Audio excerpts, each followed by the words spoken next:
Welcome to Comic Confidential, a pop culture podcast, a weekly show where we discuss the hottest stuff from the wonderful world of pop culture. I'm your host, Cade Moyer, and on the other end of the line, this week is Troy Spinner. Hey, what up? I'm on a phone. You're on a phone? I'm on a phone, you guys. Wow, that's super impressive. Yeah, I mean, you'd never know. It seems like I'm right there, but I'm totally not. Wow, you've I'm just like wrecked the illusion. Yeah, I know. I just thought I'd just get it done straight away. So you know, people don't believe that we're opposite each other today, because we're not. Okay. I'm a good 400 kilometers away from you, which we don't normally do. But hey, it's all good, baby. That's all I'm good. in a car as well, by the way. Oh yeah, we're actually going to put a photo up of your recording location. So you're going to take it like a picture, I guess, what is outside your windshield, and maybe like a bit of a selfie, so you can show all the people what your actual setup looks like.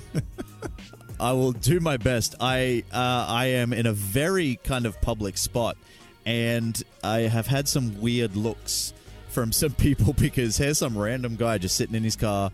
He's got some big ass headphones on, and just talking into a microphone, and I swear to God, they are freaking out right now. Well, you know, you could always use those like smaller headphones that you get with your iPhones and stuff like that. Those little white earbud ones.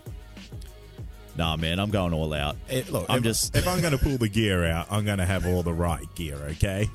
Oh, I'm going to have all the gear out. Like, you know, I want people to know that there is some shit going down in this Hyundai i30 right now. Oh yeah, you should.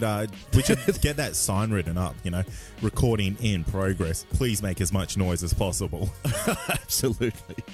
I've tried to find a fairly secluded spot, but it's impossible, because I am obviously in Townsville, as some of you know, some of you don't.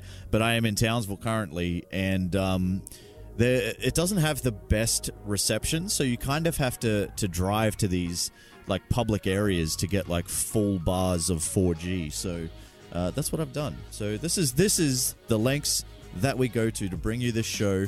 But hey, I'm here. You're here. I'm ready to go. Let's do it. I am. Troy, it's been a bloody amazing week for us as a podcast, as a network, as a whole. I'm trying to say, because we've been charting like crazy all over the globe. Yeah, we have. It's been quite impressive. Not that, you know, I'm ever one to like overly toot our own horn, but it is good to be right up there amongst some of the some of the really, really big podcasts within Australia. We almost cracked the top 50 in Australia. That's pretty great, and that's for all categories. So we got 52. That's not too bad. I like that. I'll take that. I'll put that on a shirt. I'll put it on a shirt. Number 52. Look at me now, Mum. No, don't. Oh, they said I'd never make it, and they were right. Yep. but not only that, we were also I guess charting over in the United States. So a big hello to all those new listeners over there, which is going to be fantastic to have a lot more people on board. Yeah, absolutely. And if this is your first episode, welcome. If it's your second episode, welcome back. If you're one of our regular listeners, what up? Oh, I like that. That's all I got to say. Very good. Very welcoming. Yeah, oh, absolutely. Like, I tried to keep it as warm as I possibly could. If I could give everybody a cup of tea and a biscuit, I would do that. I reckon that's going to be a lot of tea.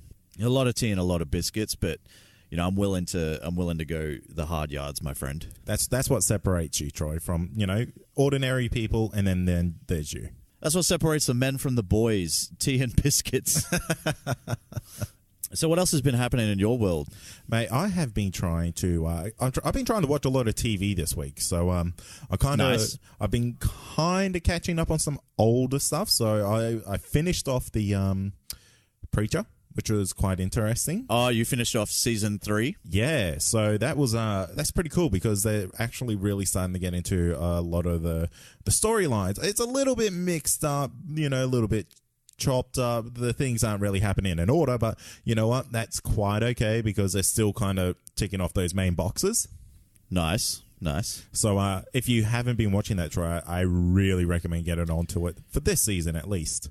Oh, look, I did start to get back into it. I dropped off like very, very early in season 2, and I'm up to the final 2 episodes of season 2. So I've just got to kick on and then, watch season 3. I got Stan there and everything, so it's all there ready to go.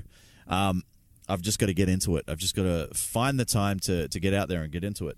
Because I've been watching some stuff myself, so... Oh, what else have you been watching? Ooh, well, I cracked through Jack Ryan. Oh! On Amazon Prime. On Amazon Prime. Yeah, so I actually took out a 30-day free trial on Amazon Prime, and I made sure I knocked out Jack Ryan. But I don't know if I'm going to keep it. I'm not 100% sure because it is quite cheap. Like it's only about $5 a month. Oh, well, that's not bad. Yeah, but they don't have a hell of a lot of content, but they got some good stuff there. But I really enjoy Jack Ryan. I do suggest everybody go out and sign yourself up to. This is not a paid sponsorship because it's free. Sign yourself up to a free 30-day trial and at least watch Jack Ryan. Yeah, from everything I've seen of that, it looks awesome, and it's got awesome reviews as well. Yeah, really well done. John Krasinski's great in it. There's a lot of there's a lot of kind of no-name actors, or not no-name, but like people that you might not necessarily have heard of before. Yep. But they all do an absolutely fantastic job. So, the writing is terrific. The action's great. Highly recommend it. I've also been checking out. I'm about almost 3/4 of the way through Iron Fist season 2, and I know we're going to talk. Yeah, we're going to talk about that in a couple of weeks, obviously. So I won't get too deep into it.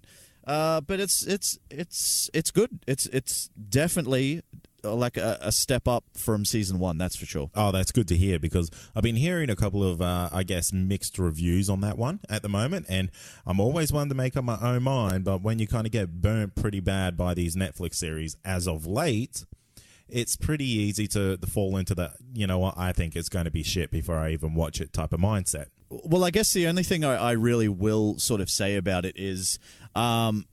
first, they've cut it down to 10 episodes, which I think is great. Yeah, fantastic. So, hey, we've been saying this forever, so they've finally listened to us. But they've cut it down to 10, which I think is the perfect length for these series. Yeah, definitely. And they've gotten Danny Rand to a place where he is comfortable in his role as the Iron Fist. Like he's not, struggling to, it's not like 3 episodes of him kind of, I can't summon my chi to light my fist up. He can do it at will. Oh, that's good. That's very good. So that those two things alone definitely help. But we'll talk about that deep in a couple of weeks, I think. Yeah, 2 weeks. I think 2 weeks, 2-3 weeks, something like that. Yeah. So there's a little bit of time for the people who might be struggling with it to get those episodes out. I am one of those people. I haven't even started it yet. Oh well, Look, I think you'll be pleasantly surprised. Like I said, though, I'm not finished, so I don't know how it ends. I don't know, I think I'm about 6 of 10 episodes in. So what's that? 60%, I want to say. That's about right. Yeah. Well, Troy, what do you think we get into our main segment and talk about some old school Predator? Anytime.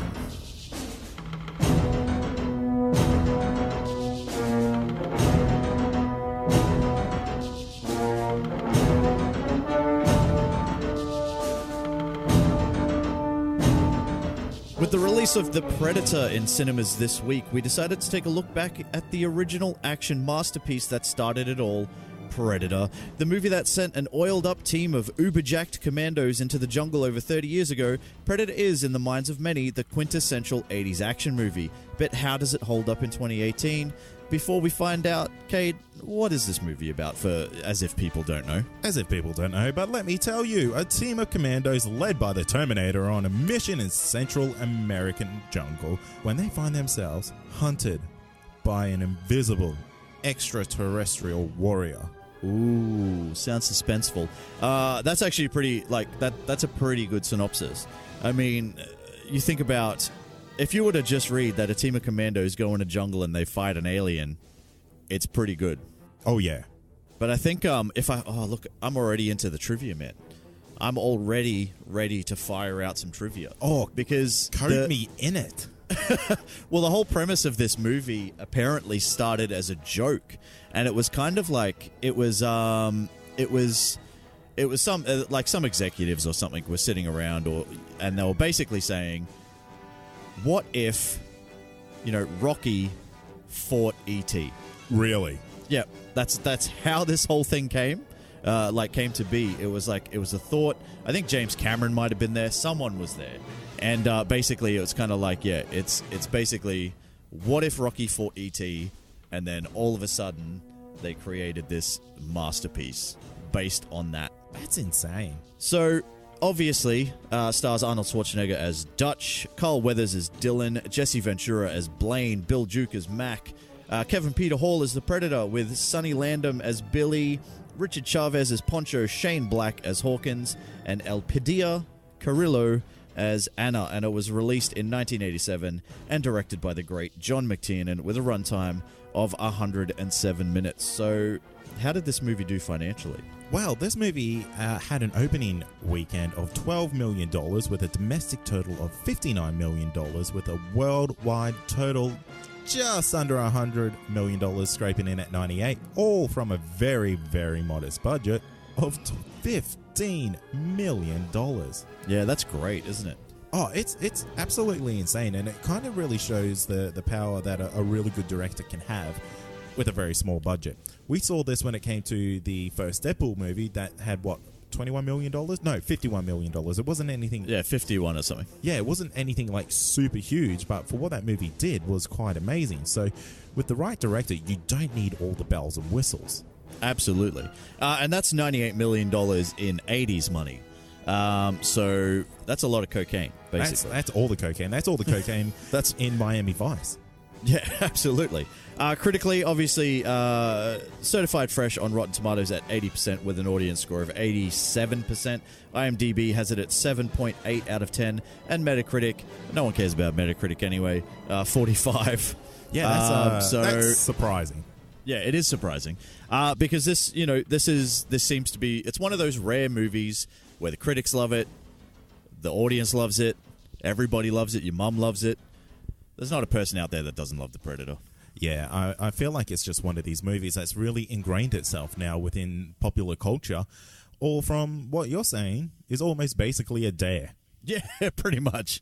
It's like, what's the weirdest thing we can come up with? Rocky fighting E.T., and bam, there it is. Do it. Make it work. So what were you doing? Make it happen. What were you doing when you first saw Predator? I mean, when you first saw it, because obviously not when it came out, because you would have been a baby. Yeah, this came out the year that I was born. So to think of the first time I saw this it's really difficult. It's just one of these movies that is kind of ingrained into your, I guess, movie viewing culture, because I can't remember the first time I saw it, but I do remember the impact it had, and it's just like, oh my God, this thing is amazing. Yeah, well, it's kind of like very similar to Die Hard. I think we had the same reaction there, where it's almost impossible to pick the time that you sort of first saw it, because you've seen it so many times. It's hard to kind of narrow down, and it's as with Die Hard, the Predator is just a part of your life, really. Yeah, exactly. It's like, for me personally, it's been there the entire time I've been alive. So, yeah. This movie is essentially part of me now. It is. It's as much as you part of you as you are a part of it. Nah, that doesn't make sense. But you know what I'm getting at. I get you. So, but yeah, at the time when I first saw this, I was just like, that's amazing. And I remember always looking out my window into the bushes to see if there was like an invisible person there. Really? I would have been quite young, Troy. Oh, look, I get it. I would have been 25 years old. Oh, man. Look, this movie probably inspired me to pick up a weight, I reckon. It would have been one of the first movies that inspired me to pick up some iron and pump it. Yeah, because there's definitely a lot of buff boys in this movie. Oh, this is single-handedly saved Crisco Oil Company in 1987, just for having to supply the oil that kept these guys greased up the entire time. Yeah, what I always found interesting about this movie, and I notice it every time I watch it, it's just a weird thing, is they're getting oilier and dirtier on their skin, but their clothes are staying perfectly dry and perfectly clean. Yeah. So I'm noticing is that these guys are like looking more greased up as the movie goes on. Yeah. Well, look, we're probably being a little bit unkind to them, because while I am sure there was some oil or some baby oil or some sort of action going on, it apparently was pretty difficult conditions to shoot in. So they were shooting in South America. I believe they're in Mexico. I can't remember the exact place that they were, but it was quite sort of very harsh conditions. There was leeches, there was spiders. Obviously, it was hot and humid, and it was really hard on everybody, and everybody got quite sick at some point. So yeah, but they all suffered through it to bring us this masterpiece. And I'm happy. I'm happy they did. It's quite amazing. And it kind of has like a really good parallel to the part of the world that we live in, because quite essentially we could walk out into our backyards and almost be in this kind of environment. Absolutely. So if you're ever wondering where the CC boys live, basically just watch Predator and we live in that jungle. Yeah, that's pretty much it. Yeah. So they're the conditions that we have to deal with on a daily basis. But let's get into the good, the bad, and the ugly truth. Talk to me about it, man. What's the good? Oh man, there is so much good about this movie. So let me start off by saying that this is probably genuinely one of the coolest action movies I've ever seen. Ever. And what's so great about that is that it could have easily come across as a crappy B-grade movie because of, I guess, what the plot is. It's manly men sent into the jungle to fight a strange invisible monster that's hunting them. The story there isn't like, oh my god, I need to rush out and go see this movie, but it just works. The use of the scenery is amazing because the jungle essentially is a character in this movie because of, the abilities of what the Predator is. Yeah, well, they even say it at one point, like when they haven't actually seen the Predator yet. I think it's Anna is basically saying that the jungle came alive and took, I believe Hawkins was the first guy to go. So R.I.P. R.I.P. Hawkins. Yeah. Shane Black. Gone, but not forgotten. But, what I like about this movie is like everything was shot really tight and it made for basically an intense mood all the way throughout this movie. So... And like it just really builds as each member of the squad is kind of picked off one by one. So because of that, it might be the most perfectly paced action movie that's potentially ever made, Troy. Ooh, that's a big call because, we have spoken fairly recently about a little movie called Die Hard, and that is also impressively paced, and Die Hard goes for over 2 hours, whereas Predator's only just over an hour and a half, hour and 40 minutes, I think. Well, I have a couple of things that's kind of like going to back up that little statement because the score felt as manly as the men can get. Oh man, it's unmistakably 80s, and I feel like it was dripping in Old Spice. I could smell it. Yeah. Definitely. It's direct, it's powerful, and it's just honestly, it's the cherry on top of like an insanely good action movie. Yeah. And let's not forget that this movie has legitimately the manliest handshake to ever grace our screens, and you will never be able to beat that. There's not a handshake that you can put on screen that is going to beat the manliness of the handshake between Dutch and Dylan. Oh, absolutely. I want to talk about those like men at the moment. Talking about manly men, Arnold and Dylan, that son of a bitch. Dylan, you son of a bitch. Oh, mate. Yeah, it's pretty good. It's fantastic. I mean, those two have a really, really good camaraderie at the start, and we kind of see, Dylan's kind of like flipped the script on Arnold here, but it really works well within the plot. And now why I want to say like this movie had a really good, I think it's the most perfectly paced action movie is you might not realize this, but essentially the last 20 maybe 30 minutes of this film, there's hardly any dialogue.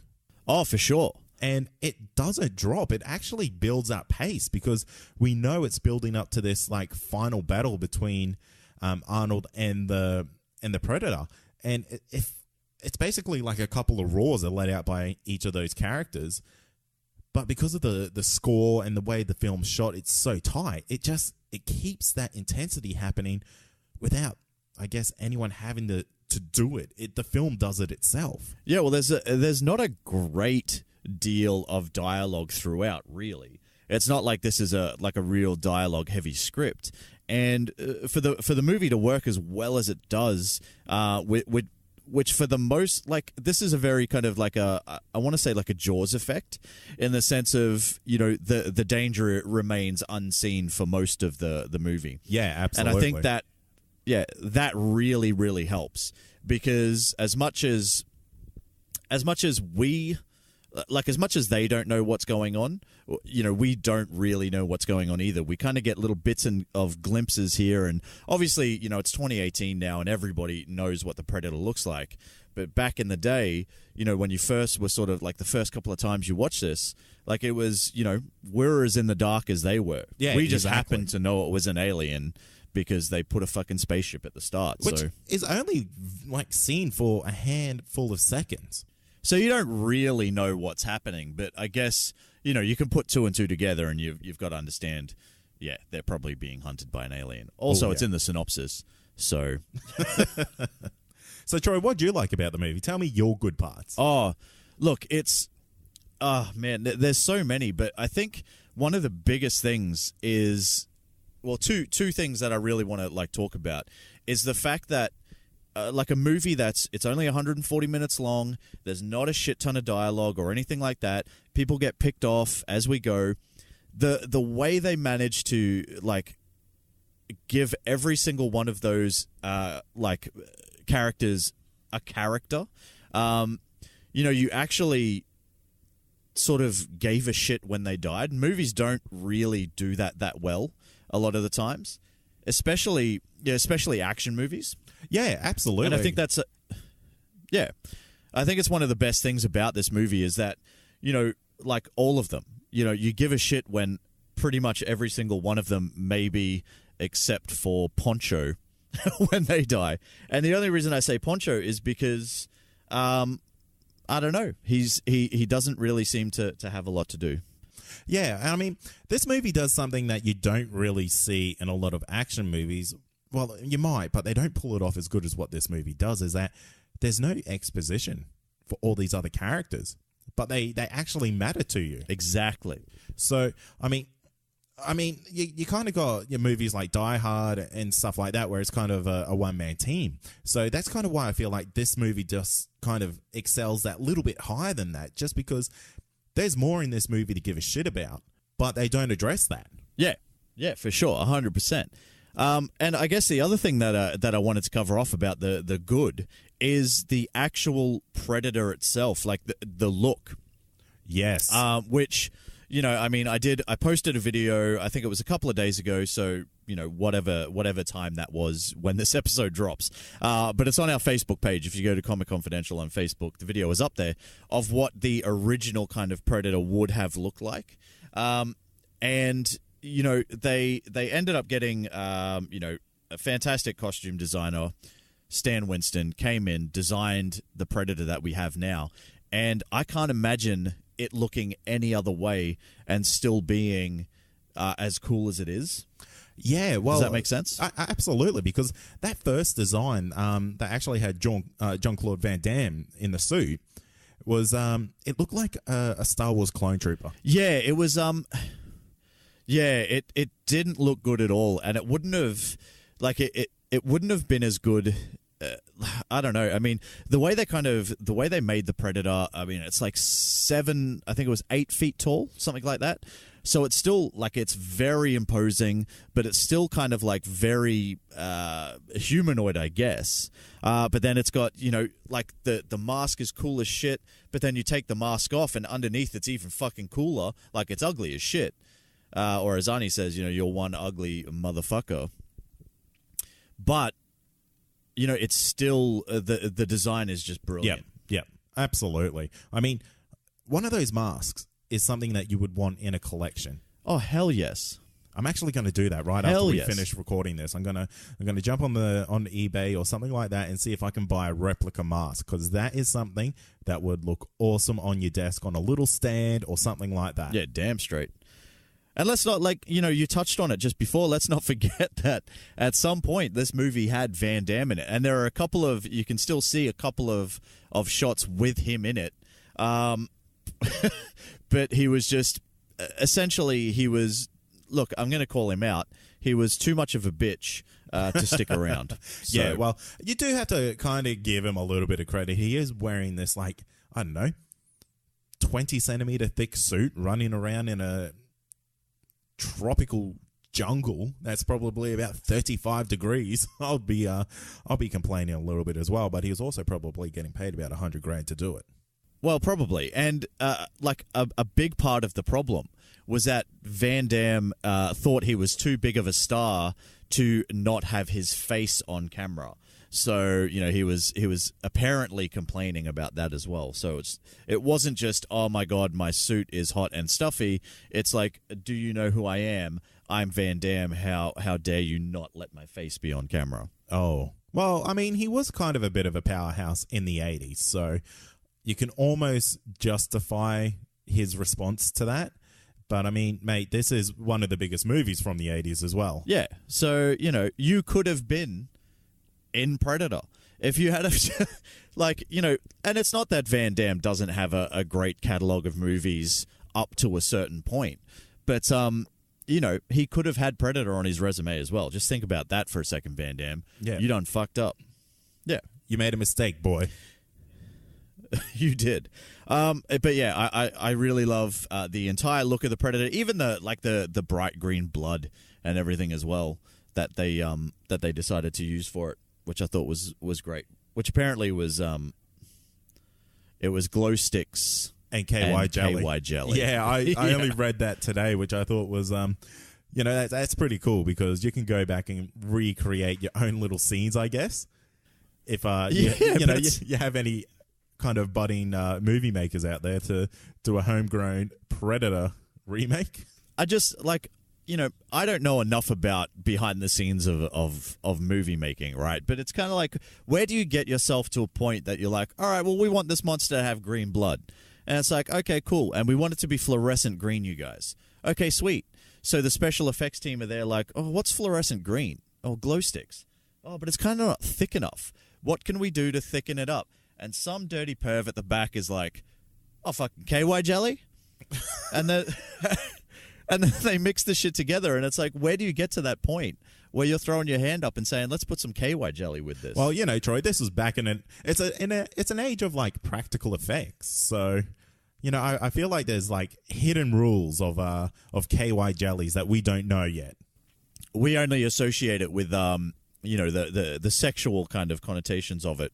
We don't know its practical uses. Yeah, we haven't really explored the KY universe yet. No, but it's a universe I'm open to exploring. And maybe we can do an episode on that one time in the future. Yeah. Oh man, that would be interesting. Let's not do that. KY jellies. 10 times you missed this in movies. So yeah, I like that. Good topic. But on number 7 will shock you. Yeah. But on the topic of the effects, because that's something that we haven't really talking about yet, is for its time, this was pretty groundbreaking. Yeah. Oh, absolutely. And I mean, I know we had already had some pretty good stuff come before it. If you want to talk about things like Alien and Aliens, were precursors to the Predator. So we had already seen some really good sort of stuff happen, and obviously, we can talk about Star Wars. There's so many things we can talk about, but it's still it is on the cutting edge. Yeah, absolutely. And I think what we have to realize is, while Aliens had really, really great practical effects, it was also in a very controlled environment. So, they were all shot in studios. It was all controlled lighting, things like that. Whereas with the Predator, it was all practical effects done outside. Yeah, it would have made it a bitch to shoot. Oh, absolutely. So, it really is a pioneer in the sense that it's broken new ground for what is actually possible, and it really set the standard, I feel, for movies going forward with small budgets, man. Oh, absolutely. And I've always been a huge, and it's probably just from the era that I grew up in. I've always been a big proponent of practical effects over CGI where possible. Yeah, absolutely. And I think it just gives it a sense of like a little bit more of a sense of realism. Yeah, definitely. But there is one thing that I read that I thought was hilarious, and this is like just a glimpse into the lengths that they will go to get some shots happening. Apparently, they wanted to get shots of like the predator swinging between trees, so basically moving from one tree to another. So how they tried to achieve that is by putting a red suit. And the reason they went red, because, normally you do green, that sort of thing. But so they went red it was the biggest contrast to the jungle in the sky, basically, as far as colors. Yeah, so they put a red suit on a monkey. Oh, no, and they tried didn't. to get it. Yeah, they did. And they tried to get it swinging from tree to tree, but apparently the monkey just kept pulling the suit off, and they just had to abandon the idea altogether.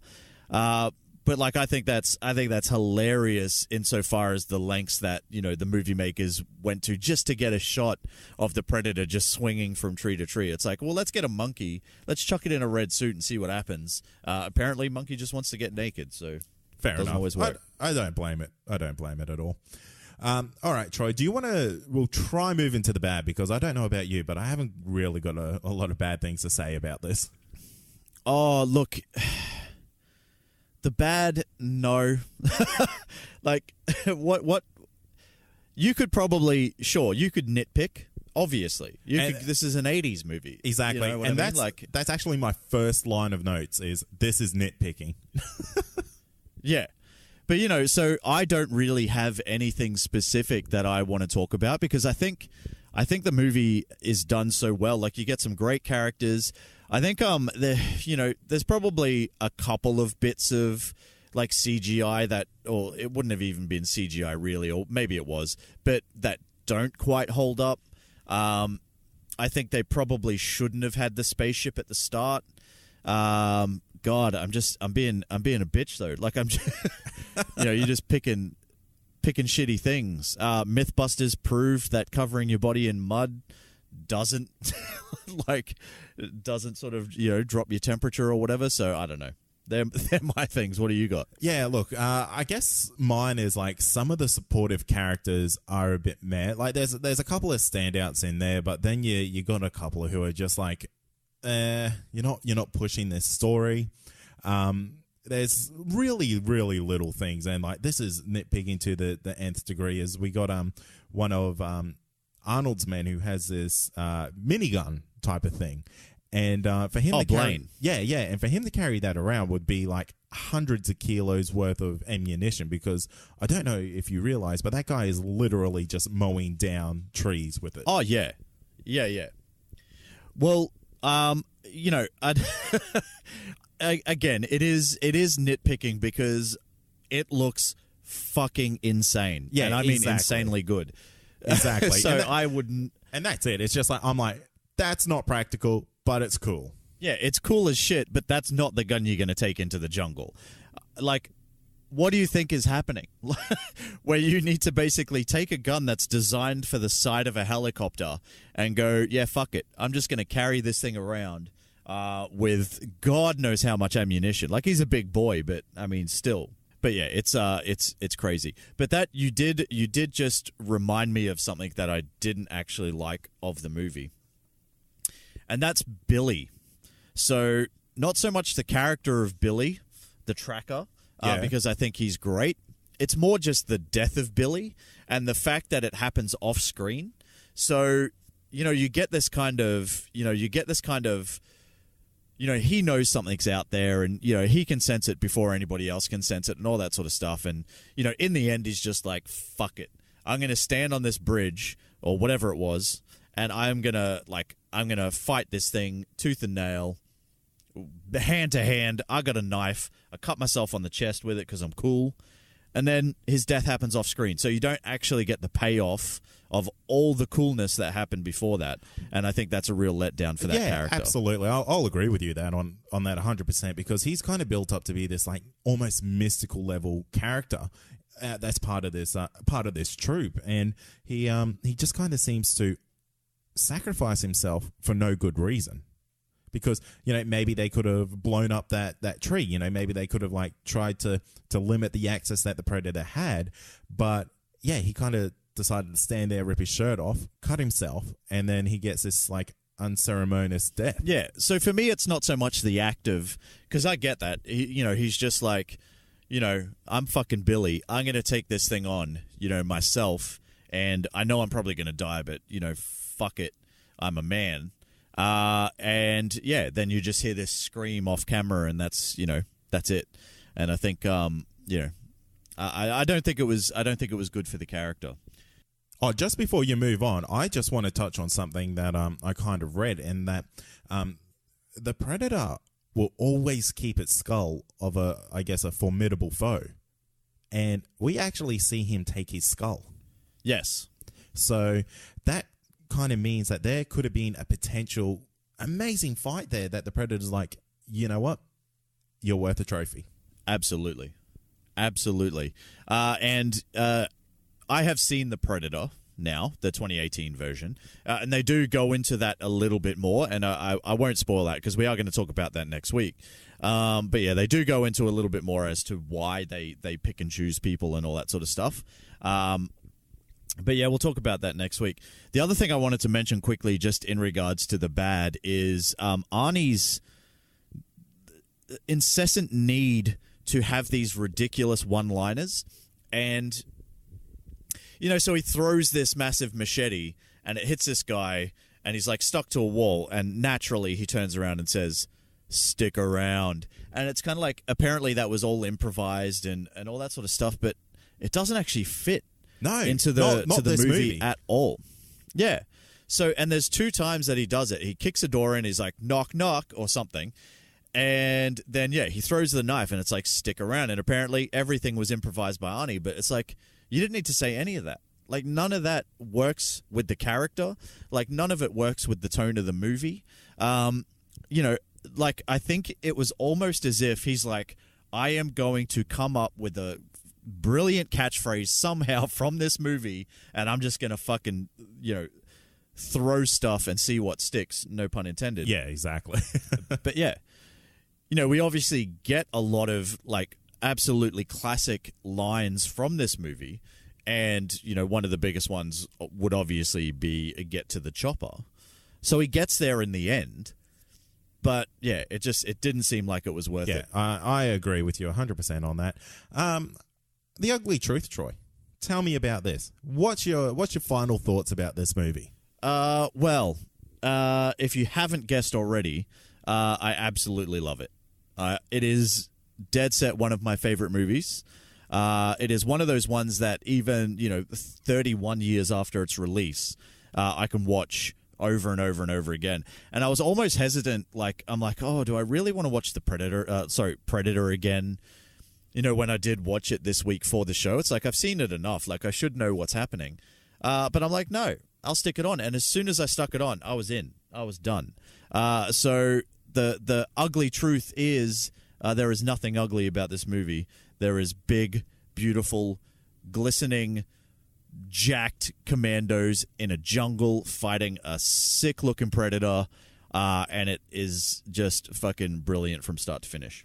Yeah. What about you? Oh, look, I'm the same. This is a movie that really shouldn't have worked. We really learn nothing about what the Predator is in this movie, but it still cemented itself as, one of these absolute pioneers of sci-fi and action movies. So it's really a double genre movie, which it excels at both, which is great. I guess the fact that the last half hour of this movie is almost dialogue free, doesn't drop pace, and it actually builds is a testament to the score and the director. This movie is one of the biggest rates I'll ever give a movie. Oh, really? Especially in an action movie sense. Yeah, definitely. Because I was the same as you. I was like, I've seen The Predator 100 times. I know what happens. Do I really need to see it again? 2 seconds in, title show up, Predator. I was in 100%. I think I told you I watched this at 11 o'clock at night on a weekday, and I watched it all the way through until the wee hours of the morning. I was dedicated to this as soon as it came back on. And that's that speaks to the brilliance of a movie that is, as old as it is, and it's always, like this will remain one of my favorite action movies until the day I die. I have a couple of questions for you though, if I may. Yeah, shoot. What is your favorite line from this movie? Oh, anytime. It's anytime? Anytime. I like that. Mine would have to be I ain't got time to bleed. Yeah, that's good. That is good. It's just like, where are these people from? Who are you? Why haven't you got time to bleed? How busy are you? Yeah, it's like, how manly are you? It's just, oh, that's not even blood. That's just testosterone oozing from my arm. It's like, where do you get to a point that you're that manly? And it's interesting that both of us picked lines that weren't Arnie's. And I think that's great. It goes to show that as big as a star that Arnold Schwarzenegger was at the time and went on to continue being, it wasn't just him that carried this movie. Yeah, exactly. And that just really shows how well the supporting cast is. Even though they're not flushed out really, really well, you still give a shit. Yeah, absolutely. Second question I wanted to ask you, is this Arnie's best movie? 100%. 100%. This is something that I had in my notes here. I was like, is this better than The Terminator? Like, is this performance better than The Terminator? And it is, in every sense. Okay, I have 2 words for you, right? And I want to see if it sways you at all. True Lies. Oh, I knew you were going to bring this one up. And True Lies is almost perfection for an Arnie movie now, isn't it? Because it is. It's the right amount of cheese, the right amount of action. It's the nacho cheese of movies, Troy. Everyone loves nachos. Absolutely. I would have to say, oh God, it's close and it's painful, but I would say True Lies over Predator. But True Lies is amazing. We have to review True Lies. Oh, 100%. We will 1,000% do True Lies. I'm pretty disappointed that I've done an Arnie movie and I've rarely pulled out my Arnold Schwarzenegger impression.